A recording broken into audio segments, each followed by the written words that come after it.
Le problème de beaucoup de femmes, c'est qu'elles séduisent un homme comme la manière dont elles aimeraient être séduites. Et là, c'est très problématique puisque un homme reste un homme et une femme reste une femme. Le problème, quand tu es dans cette dynamique-là, forcément, tu seras dans cette énergie masculine.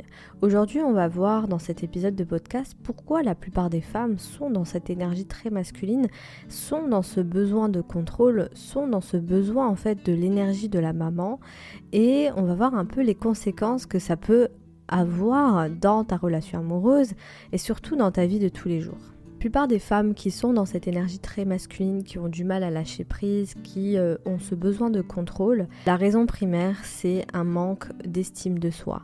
C'est un amour de soi très faible et elles pensent au plus profond d'elles que si elles donnent plus que la moyenne, elles donnent plus que le raisonnable, on va dire, elles vont être aimées et chéries, choyées, alors qu'en réalité, elles vont plutôt tomber sur une personne qui va profiter d'elle, qui va profiter de sa générosité, qui va profiter en fait du fait qu'elle fait tout, parce que voilà, la personne en face d'une femme qui est dans cette énergie très masculine, l'homme en question pourra économiser de l'énergie et donc ne rien faire. Voilà, ne rien faire puisque toi tu fais tout à sa place. D'ailleurs, ce n'est même pas que ton partenaire qui va réagir de cette manière, c'est aussi les personnes qui sont en face de toi, c'est-à-dire des membres de ta famille, ton entourage proche, tes amis, même parfois tes voisins peuvent abuser justement de ta générosité, du fait que tu veux faire tout pour tout le monde, puisque en fait c'est convivial pour eux.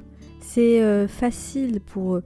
Et puisque toi, dès le départ, t'as pas mis de limite, et ben c'est comme si en fait c'était normal et limite tu leur dois tout ça.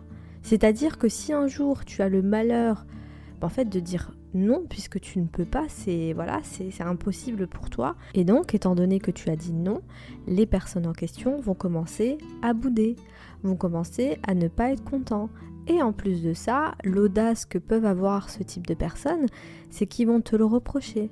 Mais non, mais je comprends pas, d'habitude tu dis oui, pourquoi, moi j'ai vraiment besoin, etc. Et d'ailleurs, la plupart du temps aussi, ça peut être la belle famille. Alors là, c'est encore pire. C'est encore pire puisque ça crée des tensions pour rien. Ensuite, une raison très profonde qui explique pourquoi une femme a tendance à être trop dans cette énergie masculine. En psychologie, on appelle ça la parentification, c'est-à-dire que c'est lorsque l'enfant est devenu un parent dans la famille. Moi, personnellement, ça a été mon cas avec mes petites sœurs, notamment la dernière, on a 11 ans de différence, et lorsqu'elle est née, je me suis trouvée à la prendre en charge, en fait, ou du moins à beaucoup aidé ma mère lorsque elle était enfant, limite, et même bébé, c'est-à-dire que quand elle avait quelques semaines, je me suis retrouvée toute seule avec elle. J'ai des souvenirs où quand elle était bébé, elle dormait avec moi, c'est-à-dire dans la même chambre que moi, et vous savez, les bébés le soir, ils se réveillent parce qu'ils ont faim, voilà. Et en fait, moi je me suis retrouvée à la prendre le soir et à la ramener à ma mère. Donc en fait, j'ai vraiment eu cette responsabilité très très tôt, à 11 ans. Et donc forcément, à un moment donné, parce que voilà, quand tu grandis, ça s'arrange pas. D'ailleurs, plus tu grandis, plus tu as des responsabilités. D'ailleurs, c'est aussi pour ça que je suis partie de chez moi, parce que j'en pouvais plus de vivre pour ma famille. À un moment donné, j'avais besoin de vivre pour moi, d'être égoïste. Donc c'est une raison parmi tant d'autres qui explique pourquoi je suis partie à 20 ans de chez moi, pour penser qu'à moi. Voilà, pour être égoïste et prendre mon envol. Mais pour revenir au sujet, lorsque tu es enfant et quand justement tu es parentifié, quand tu es un enfant parentifié, tu as ce rôle où tu te prends pour un parent. C'est-à-dire que tu ne fais pas la différence entre toi, t'es un enfant, et les responsabilités que tu peux avoir. Et le problème lorsque tu grandis comme ça, c'est que quand tu vas arriver à l'âge adulte, tu vas penser que c'est pareil partout et avec tout le monde. Donc tu vas te comporter malgré toi comme un parent pour satisfaire les besoins des autres, puisque toi tu as été éduqué comme ça. C'est-à-dire que c'est ta programmation, c'est dans tes cellules. Même si nos parents, ils ont fait du mieux qu'ils pouvaient, voilà, parce que chacun fait ce qu'il peut avec ce qu'il a. Lorsque tu es un enfant parentifié, tu as grandi avec cette croyance profonde que je suis aimé si je fais pour les autres. Je suis aimé si je me tue pour les autres. Je suis aimé si... Voilà, parce que en fait, tes parents t'ont éduqué comme ça, malgré eux.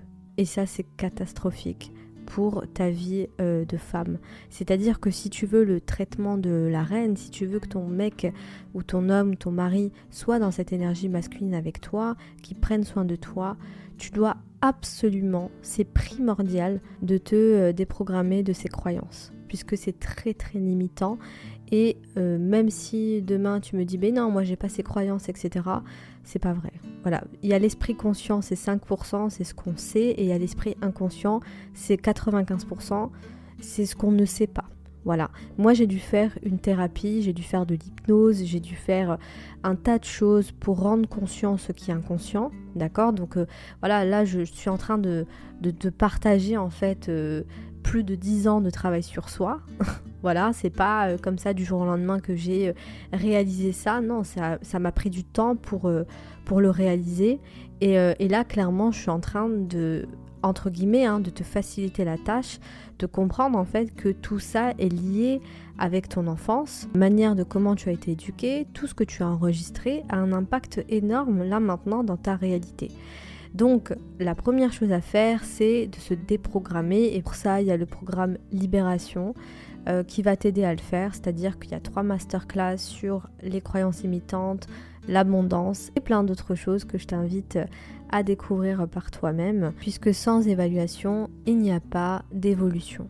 Donc c'est important de comprendre, d'observer, et tu as tous les outils dans le programme Libération qui vont te permettre de faire ce travail intérieur que je t'invite grandement à faire. Dis-toi que c'est le meilleur cadeau que tu puisses t'offrir en tant que femme, c'est d'avoir en fait les outils qui vont te permettre d'apprendre à te connaître, qui vont te permettre d'aller à l'intérieur de toi, de libérer tout ce que tu as libéré, de te déprogrammer et surtout de te libérer de tout ce qui ne t'appartient pas, puisqu'il y a beaucoup du transgénérationnel sur le fait que nous sommes dans cette énergie très masculine, c'est-à-dire que voilà, on a vu nos mères galérer, on a vu nos mères se battre, et donc automatiquement on pense qu'on doit faire la même chose, alors que non. Voilà, je pense sincèrement que notre génération, on est là pour couper le cercle. Voilà, moi en tout cas, je sais que c'est le travail que je fais. Je fais un énorme travail justement pour que mes enfants n'ont pas à subir eux aussi les blessures du transgénérationnel. Donc dis-toi que le travail que tu es en train de faire sur toi, tu t'offres déjà toi un cadeau parce que tu te libères, et tu verras que tu vas atteindre une certaine sérénité, tu vas avancer dans ta vie, tu auras beaucoup plus d'opportunités. Vraiment, quand tu travailles sur toi, tu montres à ton subconscient que tu as de la valeur, et donc les portes s'ouvrent à toi, vraiment c'est incroyable. Et en plus de ça, c'est un cadeau que tu offres à tes enfants. C'est-à-dire que tu fais le travail, tu incarnes ce que tu apprends, forcément ça aura un impact sur tes enfants. Donc voilà ce que j'avais envie de te partager à travers cet épisode de podcast. Bien sûr, j'en parlerai encore plus en détail. Dis-moi ce que tu en penses en commentaire, vraiment je serais ravie de te lire. Je te retrouve au prochain épisode. En attendant, prends bien soin de toi, et je te souhaite une très belle journée ou une bonne soirée.